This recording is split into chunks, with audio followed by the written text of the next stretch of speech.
कल रात से दिल्ली के अंदर जिस तरह से मौसम में बदलाव हुआ है, बारिश ने दिल्ली के अंदर जो पिछले 8-10 दिनों से हवा की गति जो एक ठहराव में थी, टेम्परेचर डाउन जा रहा था, प्रदूषण के स्तर में लगातार बढ़ोतरी हो रही थी। दिल्ली में प्रदूषण की स्थिति सीवियर प्लस कैटेगरी तक पहुंच गई थी।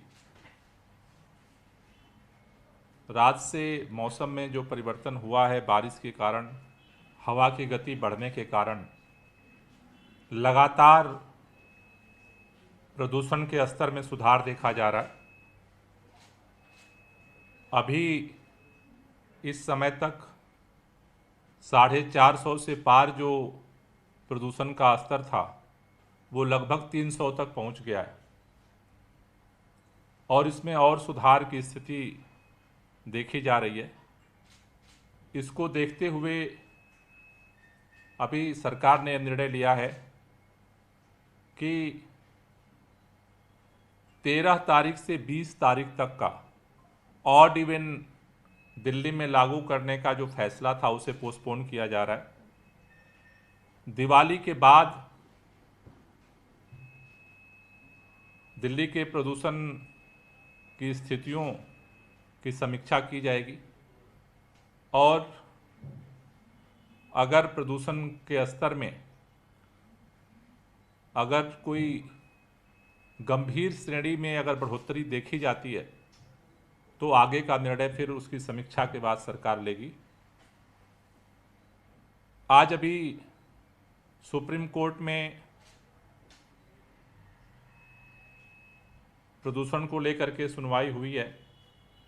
उसमें कई बिंदुओं पर सरकार ने अपने पक्ष कोर्ट के सामने रखे थे। सरकार अभी कोर्ट के रिटन फैसले का इंतज़ार कर रही है और उसको पढ़ने के बाद जो जो सुप्रीम कोर्ट के फैसले में डायरेक्शंस होगा उसके अनुसार आगे के अपने कदम को निर्धारित करेगी। दूसरा, दिल्ली के अंदर जो ग्रैब 4 के तहत नियम में ट्रकों की पाबंदी है, उसमें कई तरह की शिकायतें आ रही थीं कि कई जगहों से ट्रक जो है जो उनकी एंट्री नहीं है, जो आवश्यक सामग्री या आवश्यक सेवाएं प्रदान करने वाले नहीं हैं, उनकी भी एंट्री दिल्ली के अंदर हो रही है। कल मंत्रिमंडल के हमारे कई साथियों ने अलग अलग बॉर्डर पे जा कर के निरीक्षण किया था रात में कि ग्राउंड हकीकत क्या है। उसमें एक चीज़ निकल कर के आई कि दिल्ली के एंट्री के जो मेन बॉर्डर हैं, चाहे वो सिंगू बॉर्डर हो, चाहे बहादुरगढ़ बॉर्डर हो, चाहे वो शहादरा का गाजीपुर का बॉर्डर हो, चाहे वो गुड़गांव का बॉर्डर हो, वहाँ पर तो टीमें सक्रियता के साथ काम कर रही हैं। लेकिन इसके अलावा उत्तर प्रदेश हरियाणा से जुड़े हुए कई छोटे छोटे एंट्री पॉइंट हैं, जहाँ से भी ट्रक इंटर करते हैं वहाँ पे टोल भी है, लेकिन वहाँ पर उतनी कड़ाई के साथ मॉनिटरिंग नहीं हो रही थी। मेन रोड पर रजिस्टर में एंट्री भी हो रही थी, जहाँ से जो जिन ट्रकों पे बंदिश है उनको वापस किया जा रहा था, कितने ट्रक वापस हुए। लेकिन जो छोटे छोटे नाके हैं, एंट्री पॉइंट्स हैं, वहाँ पर रजिस्टर भी नहीं पाए गए थे। तो आज अभी हम दिल्ली के ट्रांसपोर्ट कमिश्नर और ट्रैफिक पुलिस के अधिकारियों को पत्र लिख रहे हैं कि वो उन छोटे छोटे जो एंट्री पॉइंट्स हैं वहाँ भी अपनी टीम को डिप्लॉय करें। दूसरा, कल रात में हमने ये पाया था, सिंगू बॉर्डर पे हम जब गए थे, कि वहाँ पर इस चेकिंग की प्रक्रिया में काफ़ी जाम की स्थिति बन रही है और उससे भी जब वहाँ पर गाड़ियाँ खड़ी हैं तो उससे भी उस जाम से लोगों को दिक्कतें हो रही थी। तो वहाँ पे हमने लोगों से बात की, अधिकारियों से, तो उनका सुझाव था कि जो ईस्टर्नल और वेस्टर्नल जो पेरिफेरियल है, जो बाहर बाहर रोड बनी है, अगर वहाँ हरियाणा और यूपी की सरकारें अगर अपनी एक टीम डिप्लॉय कर दें तो उनको वहीं से डाइवर्ट किया जा सकता है।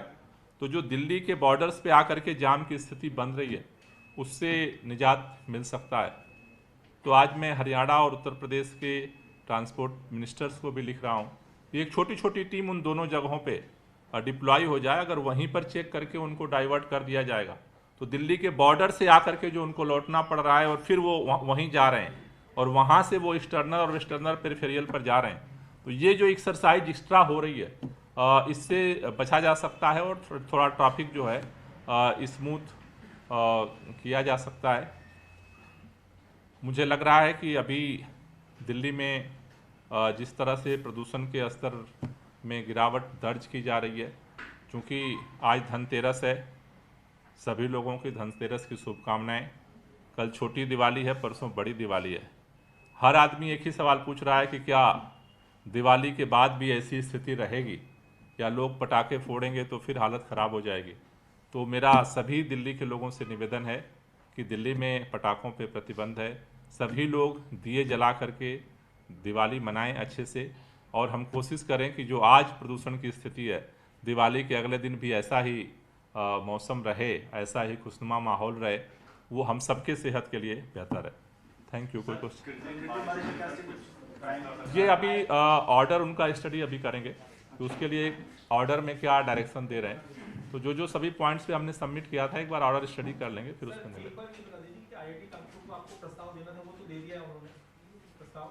नहीं, प्रस्ताव तो उन्होंने जो पहला दे दिया था, डिटेल प्रस्ताव के लिए हमने चीफ सेक्रेटरी को कल वो दिया है डायरेक्शन कि अब वो आगे का, लेकिन अभी एक बार सुप्रीम कोर्ट का जो सारा डायरेक्शन है, जो ऑर्डर है, एक बार स्टडी करके फिर आगे की प्रक्रिया। अगर आप थोड़ा सा बता सकें के आसपास तो क्या वो तारीख भी आगे शिफ्ट हो जाएगी क्योंकि मौसम साफ हो रहा है? सर, इसमें कोर्ट ने ये कहा है कि हमारी मंजूरी की जरूरत नहीं है, आप जो नोडल एजेंसियां उनके नो, एक बार रिटेन ऑर्डर आ जाएगा, रिटेन ऑर्डर पढ़ने के बाद फिर वो क्लियरिटी के साथ हम आगे का एक्शन प्लान बनाएंगे। सर, ऐप बेस्ड जो टैक्स हैं क्या उस पर कोई क्लैरिफिकेशन होगा? नहीं, अभी ऑर्डर नहीं आया है।